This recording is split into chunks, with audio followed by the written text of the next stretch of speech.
네, 이번엔 이슈 포커스 시간입니다. 오늘은 김한진 이코노미스트 나오셨습니다. 어서 오십시오. 네, 안녕하세요. 네, 안녕하십니까.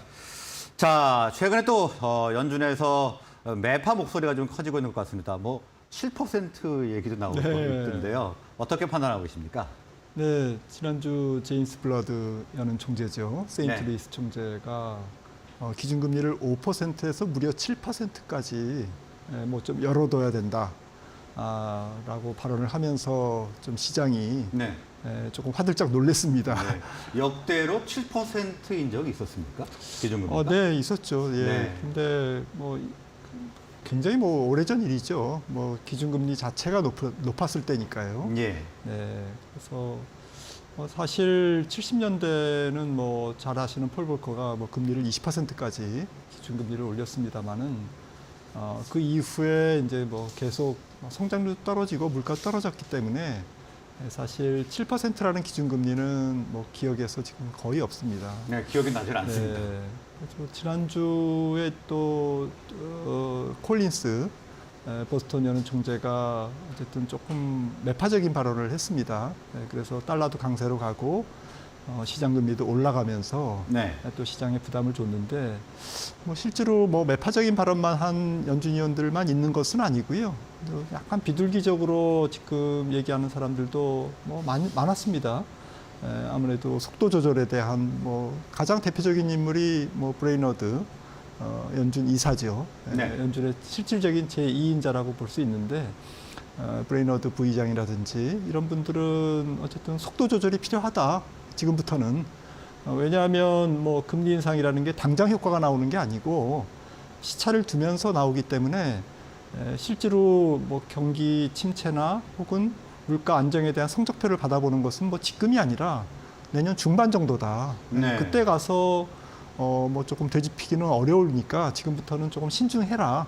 라는 이제 취지의 발언을 좀 하는 사람도 있고, 그러니까 정리해서 말씀드리면 그동안은 뭐 연준이 금리를 지금까지 올리는 과정 중에서 거의 만장일치로, 그리고 모든 위원들이 거의 뭐 같은 목소리로 물가를 잡아야만 된다. 네. 지금 이럴 때가 아니다. 뭐 이렇게 주장했다면 지금 11월 들어서는 서서히 의견들이 이제 갈리기 시작하는, 그래서 좀 속도 조절을 해야 된다라는 의견과 아직은 속도 조절을 해야 될 때는 아니다라고 하는 의견이 팽팽하게 맞서는 이제 그런 상황으로 좀 이해가 됩니다. 네, 방금 전에 말씀을 하신 대로 이제 만장일치에서 어느 정도는 속도 조절이 필요하다는 네. 이런 의견도 나오고 있는 그런 상황인 것 같습니다.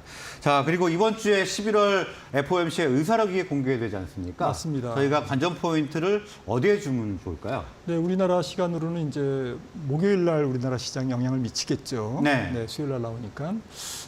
근데 이제 지금 말씀드렸듯이 좀 연준 위원들이 11월 2일 날 금리를 75bp 인상할 때는 이제 만장일치였습니다. 지금 12명의 의사결정권자들이 좀 한 명도 빠짐이 없이 75bp에 동의를 했는데 네.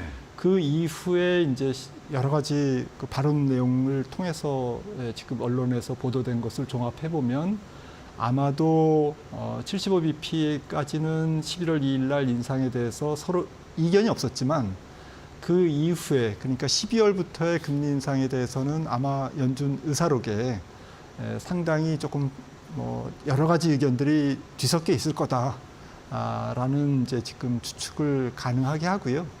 그런 측면에서 어쨌든 결론적으로 지금 목요일 날 발표되는 그 연준의 11월 통화정책 회의에 대한 의사록 자체는 네. 시장에 좀 긍정적으로 작용하지 않을까. 그러니까 일단 11월까지는 만장일치였지만 그 이후의 금리 인상 속도에 대해서는 연준 위원들 간에 이제 조금 의견이 갈려지는 것을 확인할 수 있는 그러한 의사록이 아닐까라는 생각이고요. 결론적으로 최종 금리에 대해서 연준 인사들이 의견이 조금 다를 거다.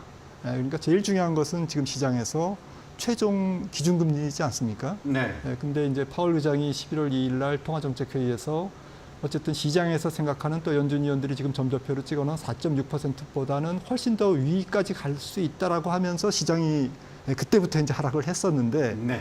지금 시점에서는 아무튼 속도 조절론이 연준 내부에서 만만치 않다라는 것, 이런 것들을 종합해 볼 때 점도표에서 최종 금리, 뭐 점도표가 나오는 것은 아닙니다만 11월 좀 의사록에서 최종 금리에 대해서 다양한 연준 인사들의 의견이 뒤섞여 있을 가능성.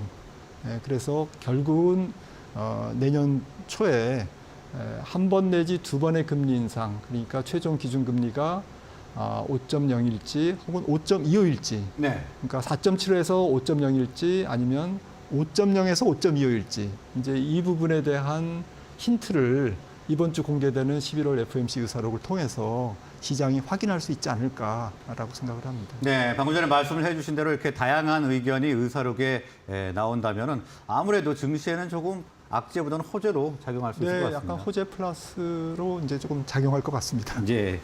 자, 그리고 지금 경기가 침체가 되면서 기업들이 이익이 좀 줄어들고 있다는 경고가 많이 나오고 있습니다. 이렇게 되면은 뭐 아무래도 증시에는 부담 요인이 될 것 같은데 어떻게 판단하고 계신가요? 네, 기업 이익이 지금 가장 걱정거리인데 지금 특히나 뭐 글로벌 금융시장의 중심지인 미국의 기업들은 3분기까지는 그럭저럭 지금 버티고 있는 모습입니다. 우려했던 뭐 큰 폭의 기업 이익 침체라기보다는 기업별로 좀 엇갈리는, 그러니까 소매 기업들도 뭐 타겟은 굉장히 안 좋게 나와서 주가가 빠졌지만 또 뭐 아마존이라든지 뭐 좀 다들 또 죽는 소리를 합니다. 앞으로 어려울 것이다. 네. 그래서 뭐 재고를 처분해야 된다, 또 사람을 줄여야 된다, 이렇게 죽는 소리는 하지만 실제로 실적이 일단 3분기까지 나온 팩트는 몇몇 기업을 제외하고는 그다지 나쁘지 않았다. 우려했던 것보다는 나쁘지 않았다. 네. 3분기 기업 실적 자체가 예상치를 어쨌든 상회한 기업들이 한 7, 80%. 물론 이제 예상치가 조금 낮아지긴 했습니다만 그래도 애널리스트들의 예상치를 한 7, 80%는 상회하는. 그 정도면 네. 정말 선방한 거 아닌가요? 네. 그래서 예상보다는 그럭저럭 괜찮은 그런 실적이 전개가 되고 있는데 다만 앞으로의 어떤 가이던스, 4분기와 내년도에 대한 전망은 계속 지금 미끄러져 내려가고 있고 또 기업들은 또 죽는 소리를 하고 있고요. 네. 그러면서 주가는 가이던스를 쫓아가면 조금 빠질 둥 말둥하고 3분기 실적을 팩트로 반영할 때는 예상보다 좋네 이러면서 또 올라가고 네. 이러니까 굉장히 혼란스러운 그런 상황인데 전체적으로는 뭐 케이스 바이 케이스다. 3Q까지는 기업들이 좋은 기업은 그래도 뭐 좋고 나쁜 기업 일부 나쁜 기업들 특히 뭐 지난주에 나왔던 타겟 같은 경우가 네. 아무래도 가전 내지는 뭐 의류 이런 그 재량 소비재 중심의 이제 비중이 높지 않습니까? 타겟이. 그러니까 대표적으로 어쨌든 미국인들이 소비를 줄이는 또 우리나라도 마찬가지입니다. 어쨌든 할인 매장은 매출이 늘고 있고요. 그다음에 네. 가전이라든지 이런 뭐 내구재성, 뭐 가구라든지 이런 쪽은 건설 경기도 안 좋고 하기 때문에 아주 안 좋고 그리고 주택 경기가 나쁘니까 뭐 지난주에도 홈디포 같은 경우는 실적이 좋았거든요. 그래서 기업들마다 조금 그 소비에 대한 어쨌든 온도 차이가 굉장히 극명하게 갈리는 네. 그런 상황에서 주가 차별화로 조금 이어지고 있는 상황입니다. 네, 방금 전에 타겟 말씀을 하셨는데 지난주에 이제 실적을 발표하지 않았습니까? 네, 3분 네. 실적이 좋지 않았고 더 문제는 4분기 가이던스도 좋지 않았지 않습니까? 네. 그래서 그런 가운데 또 이제 소매 지표는 네. 괜찮은 것으로 좀 나오면서 뭐 소매자들이 판매가 어떻게 될지 좀 궁금해하시는 분들이 많은 것 같아요. 네, 이번 주에도 어쨌든 뭐 계속 실적이 나옵니다만은 아마도 이번 주에도 비슷하지 않을까 싶습니다. 뭐 그 베스트바이라든지 노스트롬, 달러트리 뭐 이런 그 약간 할인 매장성 기업들의 실적은 나쁘진 않을 거다. 어쨌든 사람들이 뭐 물가도 오르고 조금 더 싼 걸 찾기 때문에 좀 절약을 했다 이렇게 봐야 되는 그래서 건가요? 저렴한 쪽 혹은 할인 매장 그리고 재고 처분을 많이 하는 이러한 소매업체들의 실적은 올해 이번 주에 이제 실적 발표를 많이 하는데요. 대부분의 어쨌든 그런 소매 기업들이 실적이 그래도 좀 방어적이지 않을까? 네. 예상보다는 주가를 조금 방어적으로 조금 만드는 그러한 긍정적인 실적이 발표되지 않을까 이렇게 생각이 되고 있고요. 아무튼 종합적으로 봤을 때는 지금 4분기까지는 뭐 국내 기업 실적이 그렇게 예상보다는 아주 나쁜 상태는 아니다. 나쁘긴 하지만 네. 예상보다 그렇게 나쁜 상태는 아닌데 문제는 주식 시장의 시선은 사실 6개월 후 혹은 그 이상에 가 있거든요. 그러니까 뭐 12개월 선행 EPS라는 게 이제 그런 거지 않습니까? 앞으로 12개월 이후에 기업 실적이 어떻게 될 거냐라는 것을 이제 미리 애널리스트들이 추정한 것을 지금 시장에 이제 녹여서 주가로 반영이 되고 있는데 6개월, 12개월 이후에 기업 실적에 대해서는 그러니까 내년 상반기, 내년 특히 2분기에서 3분기 정도가 소비 시장이 조금 더 안 좋은 그런 국면이 될 가능성이 높거든요. 왜냐하면 지금 많은 기업들이 직금 감원을 많이 하고 있기 때문에 네. 이게 고용 감축이 어쨌든 소비 둔화로 이어지고 또 앞서 말씀 나눴던 연준의 긴축이 좀 누적적인 그런 효과고 이제 시차를 두면서 경기와 기업 실적에 영향을 미치는 것도 지금보다는 내년 한 2분기나 3분기 정도가 될 거기 때문에 전반적으로 기업 이익에 대한 주가의 스트레스는 조금 먼 시선에서는 조금 주가 상승에 어쨌든 한도를 주가 상승을 가로막는 그러한 눌림목 역할을 기업 실적이 하지 않을까라고 네. 조금 부정적으로 볼 수가 있겠습니다. 자, 그리고 지난주 중반 이후부터 달러화가 다시 강세를 보이고 있습니다. 그래서 지금 기대와 불안감이 좀 교차하고 있는 상황인 것 같은데 어떻게 예상을 하실 수 있을까요? 네, 뭐 살짝 지금 그 달러가 조금 약해졌고 그리고 이제 조금 안심을 하는 듯 싶었는데 다시 또 이제 네. 주말에 달러 강세가 조금 재현됐는데요. 이제는 잠깐 뭐 원화가 강세를 보였다고 안심할 수도 없고요. 네. 그런 것 같습니다. 특히 원달러는 지금 무역 적자가 올해 뭐 한 500억 달러 적자로 예상되고 예.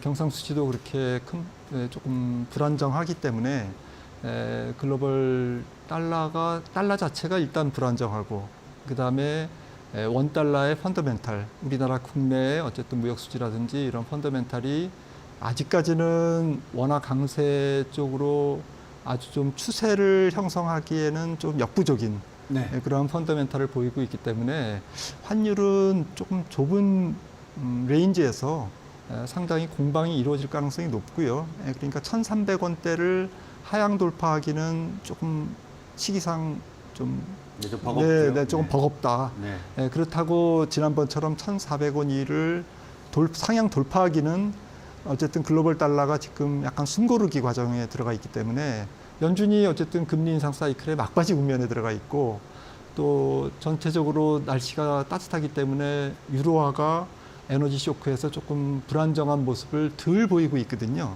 이런 측면에서 특히 유로화의 약간 소폭 강보합 그리고 달러의 약보합 이런 가운데서 원달러가 방향성을 찾기는 어렵지만 그렇다고 1,400원 위로 튀기에는 또 어려운 그런 네, 그럼 상황인 것 같습니다. 1,300원대에서 이런 박스권 움직임 이렇게 예상을 볼 수 있겠네요. 네, 네, 그렇습니다. 자, 그리고 목요일이죠. 한은의 금통위 올해 마지막 금통위가 열립니다. 뭐 베이비 스텝 지금 뭐 이야기가 많이 나오고 있는데 어떻게 판단하시나요?